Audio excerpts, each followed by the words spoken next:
So, I was at home, the wife comes in, walks into the house, looks at me deadpan, dead straight in the face. Take my dress off. Straight on the floor.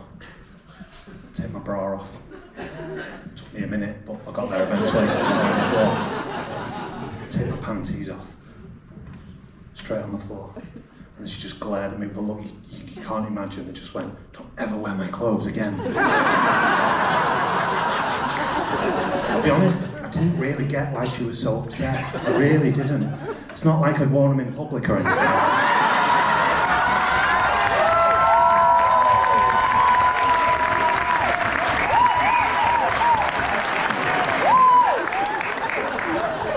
I must caveat, this is the first time I've worn a pop thong in public, and for those that really want the imagery, I can only describe it as an upside down heart being lacerated right now, so please bear with me if I wince as we're going through this.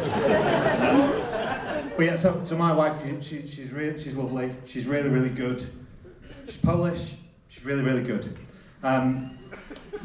She speaks the best English you can imagine, but she makes the occasional little error. And it's not really like anything significant, but she just gets one or two words wrong within a sentence. What's great though is she really, really doubles down on it. So we had this lovely house. Behind it was a vineyard, and she woke up one day, decided that she was annoyed. She was really, really annoyed. And this is difficult because she's always annoyed, so it's hard to read. But she was really, really annoyed. Got up, stormed out the house, went to school. And I feel this is the bit I should caveat. She works in a school. I am not a paedophile. She goes to school. Come on that night, and I just had to ask her, I was like, "What was up with you this morning? Where were you going? Why were you so annoyed?" And she just completely looked at me and went, "It's the bloody peasants." And she's always had a little bit of a delusion of grandeur, but it took me back a little bit. She's going, "Yeah, it's the bloody peasants. They're in there. I've been telling everyone at school, I'm going to shoot the bloody peasants. They're in there. They're picking up the bloody grapes. Woke me up this morning." I was like, "What? What do you mean?" She's like, "Yeah, I'm going to shoot the peasants." And then I paused and went, "You mean pheasants? It's the bloody birds. Apparently, some Polish bird that's walking around threatening to shoot peasants, that's frowning on. Pheasants? That's okay." So, I've got a little bit of penchant for online shopping, and I seem to got a little bit of an addiction for Temu. It's really good. They keep offering me free stuff. Somehow I exchange money for free stuff, but they keep offering me this free stuff. So I keep buying it, and these things just get delivered, and she's getting a bit annoyed at me about it. So she's in there, she's sat with a friend, and she starts telling a friend all about these things that I've been buying. She goes, yeah, he's in there, he's gone and bought a load of bloody interrogation equipment for the garden.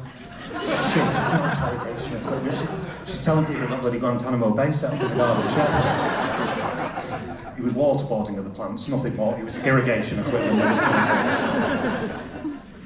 So, this next little bit that I'm going to go through, I'll call it a little bit of what the fuck were they thinking? And in reality, it's because I really like food. But there's one thing, there's some of these things I just didn't really understand what people were thinking the first time that they did it. And the first one is fish, right? Now think about fish. I think we all acknowledge that it's got a little bit of a pong to it, a bit of a smell. But somebody got fish and they went, "It doesn't smell enough. What I'm going to do is going to put it in a can. I'm going to slide it over there. I'm going to leave it for a year. And I'm going to forget about it. I'm going to bring it back. I'm going to open it up. Go hit in the face with a cricket bat as I get a waft of it, and go, "Oh, I know. I need to eat that." What the fuck were they thinking? Right? The second one. I like coffee. I've got a healthy addiction for coffee. That's my angle and I'm standing by it. But somebody decided coffee wasn't bougie enough, so they wanted to do something a little bit more. So they went and got this like bald cat goat thing. I went, "I know, I'm going to feed it some very, very special beans." These special beans, 24 hours later, they go through the animal and they drop out the back end, and somebody went, "Oh, I'm going to make some coffee out of that. That's what I need to do with it." Weird.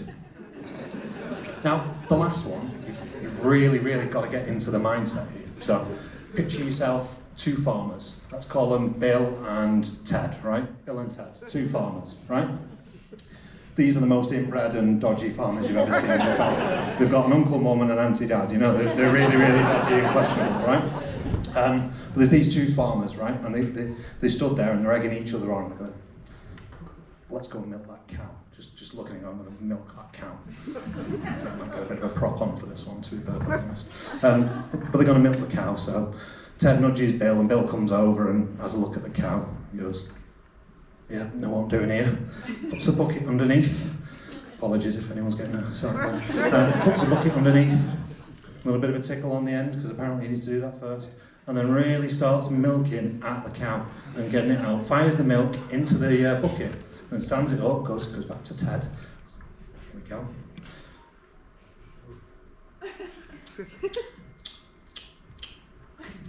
Told you it was a fucking bull. I'll be Kerry Lawson, thank you very much, I'll see you again.